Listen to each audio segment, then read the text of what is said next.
Assalamualaikum warahmatullahi wabarakatuh. Semangat pagi dan semangat 45 untuk kita semua. Pada pertemuan kali ini, kita akan membahas mengenai penetapan Pancasila sebagai dasar negara. Sebelum lanjut, silahkan tekan tombol like, subscribe, lonceng notifikasi untuk membantu perkembangan channel kita dalam mengulas tentang Pancasila.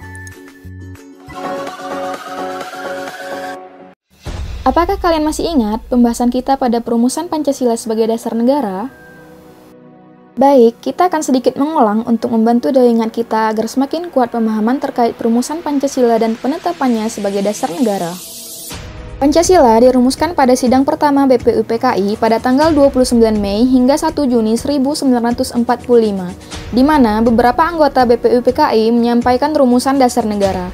Mereka adalah Mr. Mohyamin, Mr. Supomo, dan Insinyur Soekarno.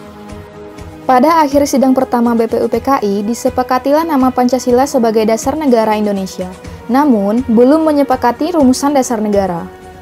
Selanjutnya, BPUPKI membentuk panitia kecil yang berjumlah 8 orang, disebut Panitia 8, yang diketuai oleh Insinyur Soekarno, beranggotakan Mohatta, Sutarjo Hadi Kartokusumo, Wahid Hasyim, Ki Bagus Hadi Kusumo, Oto Iskandar Dinata, Mr. Mohyamin, dan Mr. A.A. Maramis. Selanjutnya, sidang BPUPKI memasuki masa rises. Panitia 8 yang bekerja pada masa rises ini bertugas untuk memeriksa dan menggolong-golongkan usulan yang telah masuk baik secara lisan maupun tulisan, untuk nanti dilaporkan pada sidang kedua BPUPKI pada tanggal 10 Juli mendatang. Pada masa reses, Panitia 8 mengumpulkan 38 anggota BPUPKI pada sidang Chuosang-in, yaitu Badan Penasihat Pemerintah Bala Tentara Jepang. Pertemuan itu untuk menampung suara-suara dan usulan lisan dari anggota BPUPKI.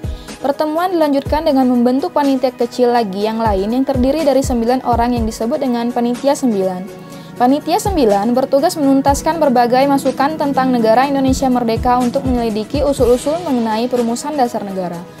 Anggota Panitia 9 terdiri dari Insinyur Soekarno sebagai ketua, Mohatta, Abdul Kahar Muzakir, Kiai Haji Abdul Wahid Hasyim, Mr. Mohyamin, Haji Agus Salim, Ahmad Subarjo, Abi Kusno Cokro Sujoso, dan Mr. A.A. Maramis. Panitia 9 mengadakan rapat di rumah kediaman Insinyur Soekarno di Jalan Pengangsaan Timur nomor 56 Jakarta. Pada akhirnya, Panitia 9 berhasil menyusun konsep dasar negara Indonesia Merdeka yang dinamakan Piagam Jakarta atau Jakarta Charter, di mana di dalamnya terdapat juga rumusan dasar negara. Rumusan dasar negara tersebut yakni 1. Ketuhanan dengan kewajiban menjalankan syariat Islam bagi pemeluk-pemeluknya. 2. Kemanusiaan yang adil dan beradab. 3. Persatuan Indonesia. 4. Kerakyatan yang dipimpin oleh hikmat kebijaksanaan dalam permusyawaratan perwakilan. 5. Keadilan sosial bagi seluruh rakyat Indonesia. Selanjutnya, naskah Mukadimah Piagam Jakarta dibawa ke sidang kedua BPUPKI pada tanggal 10 sampai dengan 17 Juli 1945. Hingga pada tanggal 14 Juli, Mukadimah tersebut disepakati oleh BPUPKI. Tugas BPUPKI merumuskan dasar negara telah selesai. Selanjutnya, BPUPKI dibubarkan pada tanggal 1 Agustus 1945 dan tugasnya dialihkan kepada PPKI, Panitia Persiapan Kemerdekaan Indonesia, atau dalam bahasa Jepang disebut dengan Dokuritsu Junbi Inkai. Untuk keperluan membentuk PPKI tersebut, pada tanggal 8 Agustus 1945, 3 tokoh pendiri negara yaitu Insinyur Soekarno, Mohatta, dan Dr. Rajiman Weddiodiningrat berangkat menemui Jenderal Besar Terauchi Saiko Shikikan di Saigon. Dalam pertemuan tersebut, Insinyur Soekarno diangkat sebagai ketua PPKI dan Mohatta sebagai wakilnya. PPKI pun beranggotakan 21 orang yang sudah termasuk ketua dan wakil ketua. Setelah kembali ke tanah air, pada tanggal 14 Agustus 1945, Insinyur Soekarno mengumumkan Indonesia akan merdeka secepat mungkin.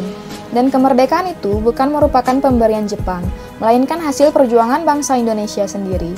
Dibuktikan dengan ditambahnya 6 orang anggota PPKI, dan semua anggota PPKI berasal dari bangsa Indonesia itu sendiri. Pada tanggal 14 Agustus 1945 juga, Jepang menyerah tanpa syarat kepada sekutu. Kesempatan tersebut digunakan sebaik-baiknya oleh para pejuang untuk segera menyatakan kemerdekaan bangsa Indonesia. Hingga pada 17 Agustus 1945, Insinyur Soekarno didampingi oleh Mohatta memproklamasikan kemerdekaan bangsa Indonesia ke seluruh dunia.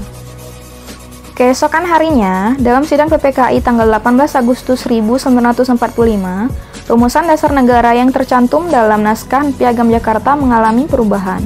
Perubahan yang dimaksud terdapat dalam sila pertama, yaitu ketuhanan dengan kewajiban menjalankan syariat Islam bagi pemeluk-pemeluknya. Perubahan tersebut dilatar belakangi bermula dari datangnya utusan Opsir Kaigun, Angkatan Laut Jepang. Mereka memberitahukan bahwa wakil-wakil Kristen di wilayah yang mereka kuasai keberatan dengan kalimat tersebut.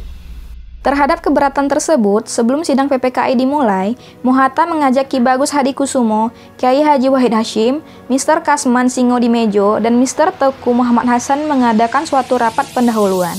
Supaya tidak terpecah sebagai bangsa, para tokoh pendiri bangsa tersebut bermusyawarah dan telah bermufakat untuk mengganti kalimat tersebut menjadi Ketuhanan Yang Maha Esa.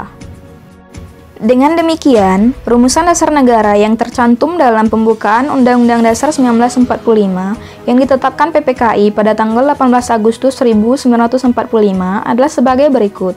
1. Ketuhanan Yang Maha Esa. 2. Kemanusiaan yang adil beradab.